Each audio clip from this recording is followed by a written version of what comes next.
Supreme court Karachi registry में सरकारी अस्पतालों में अद्वियात की अदम फराहमी और अबतर सूरत हाल पर अज खुद नोटिस केस की समाअत हुई।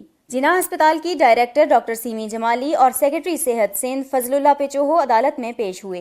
चीफ जस्टिस मियां साकिब निसार ने डायरेक्टर जिना अस्पताल सीमी जमाली से इस्तफसार किया कि क्या ये वही अस्पताल है जहां जेल से आए खास मुल्जिमान को रखा जाता है। सीमी जमाली ने जवाब दिया कि जी हाँ, ये वही अस्पताल है। चीफ जस्टिस ने इस्तफसार किया कि बताएं फिर अस्पताल के हवाले से इतनी बुरी रिपोर्ट्स क्यों हैं। सीमी जमाली ने मौकिफ पेश किया कि जिना अस्पताल का मामला 18वीं तरमीम के बाद से अदालत में जेरे इल्तवा रहा। हमने अस्पताल की विफाक से सूबे को मुंतकली चैलेंज कर रखी है। मामला जेरे समाअत होने के बायस कोई नई भर्तियां नहीं हो पा रही, जबकि दूसरी जानिब अस्पताल के बेशतर डॉक्टर रिटायर हो चुके हैं और चंद का इंतकाल भी हो चुका है। प्रोफेसर्स की तादाद भी कम है और 28 में से सिर्फ 4 प्रोफेसर्स मौजूद हैं। स्टाफ की भी शदीद कमी है।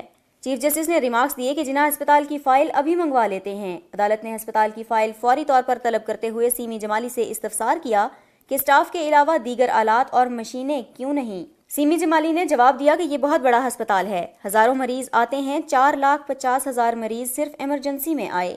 चीफ जस्टिस ने इस्तफसार किया कि क्या हर टेस्ट जिना अस्पताल में ही दस्तयाब है या कोई टेस्ट बाहर से भी कराए जाते हैं। आप हलफनामा लिख कर दें कि अस्पताल में सारी सहूलियात मौजूद हैं। चीफ जस्टिस ने सीमी जमाली से इस्तफसार किया कि अस्पताल कितने मिनट की मुसाफत पर है। सीमी जमाली ने कहा कि 20 मिनट के फासले पर। चीफ जस्टिस ने कहा कि ठीक है, हम अभी जिना अस्पताल का दौरा करते हैं। चीफ जस्टिस ने अस्पतालों की अबतर सूरत हाल पर सूबाई सेक्रेटरी सेहत फजलुल्लाह पेचोहो से मुकालमा करते हुए कहा कि अस्पतालों की जो रिपोर्ट्स आ रही हैं वो बेहतर नहीं हैं। सुना है सारा बजट आपने रखा है, ये बताएं कि सरकारी अस्पतालों की हालत कब बेहतर होगी। फजलुल्लाह पेचोहो ने जवाब दिया कि टाइमलाइन दे दी है, बेहतरी जरूर आएगी। चीफ जस्टिस ने इस्तफसार किया कि क्या सरकारी अस्पतालों को फंड्स मिल रहे हैं। सेक्रेटरी सेहत ने जवाब दिया, जी, अस्पतालों को फंड्स फराहम किए जा रहे हैं। चीफ जस्टिस ने सवाल किया कि क्या सरकारी अस्पतालों का बजट सेंट्रलाइज्ड हो चुका है। सेक्रेटरी सेहत ने जवाब दिया, नहीं। चीफ जस्टिस ने कहा, Jinnah medical and dental colleges के जिम्मेदारों को नोटिस करते हैं। अदालत ने जिनाह मेडिकल कॉलेज की कारकर्दगी को गैर तसल्ली बख्श करार देते हुए कॉलेज नुमाइंदों को नोटिस जारी कर दिया और हुक्म दिया कि 3 रोज के अंदर डेंटल कॉलेज के परफॉर्मे मुकम्मल करके अदालत को दिखाए जाएं।